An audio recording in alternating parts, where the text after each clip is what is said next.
l'aranya d'Enric la Reula. A una aranya de les Corts li agradava tant el cant que cantava a cor cabòs mentre que anava filant i arrencava dolces notes de la pròpia teranyina fent anar amb totes 8 potes entre l'arpa llegantina.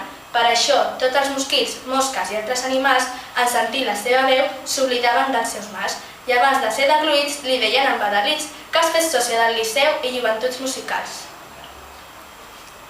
La primavera, de Núria Albó. Aquest matí d'amagat ha arribat la primavera. La duia penjada al bec, tot xisclant una oreneta.